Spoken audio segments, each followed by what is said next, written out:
for the serious gamer. Hey, what's going on? It's Guns for Hire from Next Gen Tactics. This is just a quick little search and destroy game on Call of Duty 4 with my good friend Bentley. He's one of our live stream subscribers, longtime fans, and of course, like I said, friend.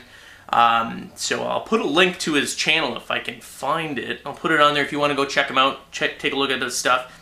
Super talented, very good gamer as well. And we were playing Call of Duty 4. At first we were trying Agency, but as you know, the pistols kind of kiboshed a little bit. But as soon as we switched to our normal weapons, we decided to annihilate these people. And you know what, I felt like doing it because it was kind of like a celebration. If you guys didn't watch it, Spider Bite, my partner in crime at Next Gen Tactics, challenged me to a zombie points horror match and on Varuked, and Bentley was my partner. And without Bentley, if you guys saw it, without Bentley I would have gotten my ass seriously kicked because I suck at zombies. So I'll put a link actually if you guys haven't seen it, if you want to see it. It's long. It is long, but it's got live commentary. It's pretty funny. There's a funny scissor moment, kind of awkwardness where we kind of... anyway, I don't even want to talk about it. It makes me feel uncomfortable. So you can see it there. And I thought, you know, it'd be fun to play with Bentley and do some more ass kicking. So that's exactly what we did. We paired up and we played some COD4, and this is one of the games. Anyway, hope you enjoy it. You know, the coolest part about the entire night when Bentley and I were playing this, we played I think maybe 2 games. Well, we tried to anyway. It kept on. There was bad connections because there's not a lot of people on right now. So we were getting kicked out, or they were like not full lobbies. And we were like, oh yeah, whatever. He's like, and then Bentley was like, oh, it's odd that that we haven't come across any fans yet. And the only reason why I said that is usually in Modern Warfare 2, we come across, you know, 1 or 2 people, you know, in a few games here that may recognize myself or another member of NGT or Spider Bite. Well, I don't play with Spider Bite a lot, but I'm sure the same thing happens. And, you know, we were playing here, and it was just like a nice, quiet night. And I, honest to God, the second that he said that, someone flips on their mic, they're like, hey, are you from Next Gen Tactics? He's like, oh my God, that's friggin' hilarious. You know, the second that he says it, someone in the lobby when he was saying it ends up going, hey, and then from that point on, this lobby here has like 3 or 4 people. And generally what happens, or 3 or 4 fans or whatever, and we just came across them and they just kept on building, and one recognized and then the other one's like, oh my God, blah, blah, blah. And, you know, in general, I've said this before in videos, when we do come across fans, particularly myself, like, especially when we're not really recording anything incredibly important, I always make an effort to play some games, some more games. And because we were just pure casual this night, we must have played like, I don't know, 10 plus games with these guys. And just stayed in there and just had a real good time. It was a lot of fun. And I like doing that. You know what I mean? In all honesty, it's really, really fun when you're in a lobby and you're in games and there's other people there. Because you know what, you tend to, and I know you guys, and you know the way that we, Spider Bite and I are, in terms of, you know, cheating or doing something stupid.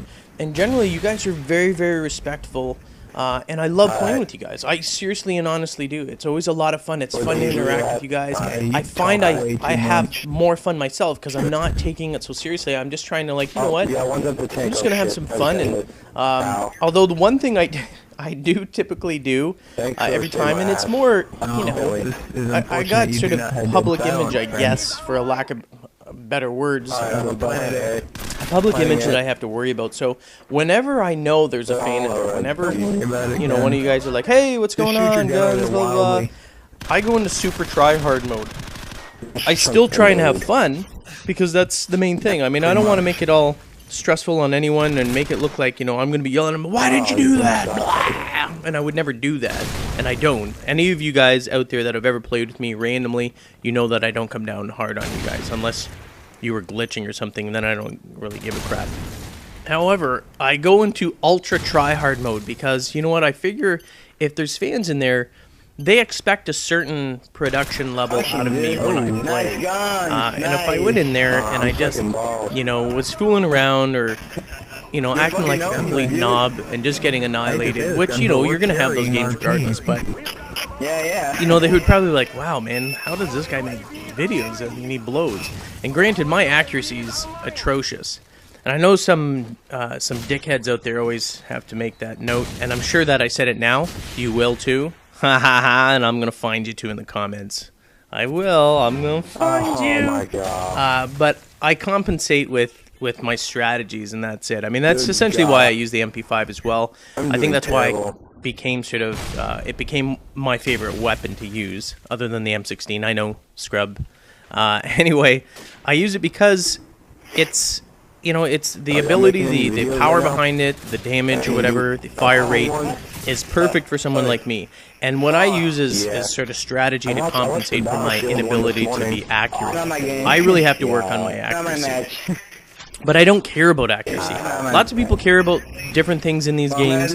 I could care less about accuracy. I don't really care. As long as I get the job done and I'm still on top of the scoreboard, I don't give a rat's ass if half my bullets are missing. Because the most accurate dude, even if he was 100% accurate, every single one of his bullets hit the target, and he ends up being mediocre, not helping the team, or at the bottom of the list. You know what? I don't care. Whatever floats your boat. If accuracy is your thing, great. It's not my thing. I don't actually really give a rat's ass about it. So I never worry about it. I spray like a friggin' lawn sprinkler until the friggin' dude drops, until I see that the points pop up from his dead body. That's what I like to do. And as you can notice in these games too, back to my true origins, this is one of my absolute most favorite games that started the whole, you know, changing and metamorphosis inside me. And, you know, I went from hardcore camper to softcore camper, kind of like porn, you know what I mean? I was sitting, hardcore camper, I mean, I was like sitting in a corner just, and not moving anywhere in the map, just waiting for people to come by and I would snag them. Kind of like that guy. Well, not really, you know what I mean? But that type of thing. Whereas now I do what's called tactical camping, whatever you call it, camping. But I still do it in COD4. They're the roots and the strategies that I've developed in like over a number of years, and they still work. I know a lot of times when we create strategies, especially with Modern Warfare 2, and we create them early in the game, the whole point of that is to give you guys, the casual gamer, a boost in the beginning, to get you up to speed, to get you up to the level in which the main sort of top players are sort of riding this wave into the game, and if you don't get on that wave, you're going to get annihilated. That's when you get frustrated. So we try and give you guys the edge. We try and give you some strategies and tips early on in the beginning of the game to sort of get you sort of closer onto that wave, that talent wave, so you can ride it in as well. And the whole thing is we don't necessarily need to give you new strategies when the game's been played for months and months. Because I know some people are like, oh, well, the game's been out and everything, you got to redo your strategies. But you know what? I go back to this game, Call of Duty 4, and use the exact same strategies I've used for years and when I developed in the very, very, very beginning, and they still work, and I still dominate with them. And I do the same thing with Modern Warfare 2. Although it's a little more prevalent with exploiting noob tubes in the one-man army, which, you know, it came on fairly early in the game, but it wasn't so as bad as it is. Like we're at the crest. We're at the crest of crappy gameplay in Modern Warfare 2, and it's not going to stop. So a lot of people have sort of gotten sick of it, sold their games. Even Killer God, I know he's borrowing a game, but he sold it because he's sick of it as well. He's just like, you know what, I'm done with this game, this broke-ass game. I still enjoy it. I still like playing it, but there are problems with it. Anyway, so I come back here, and the same strategies still work. So you know what I mean? Like, don't worry about it. All it is meant to ride you on that crest. You'll develop your own. You'll be able to sort of stay up there and above the main mass of people. Thanks for watching, guys. I'm Guns for Hire. Peace.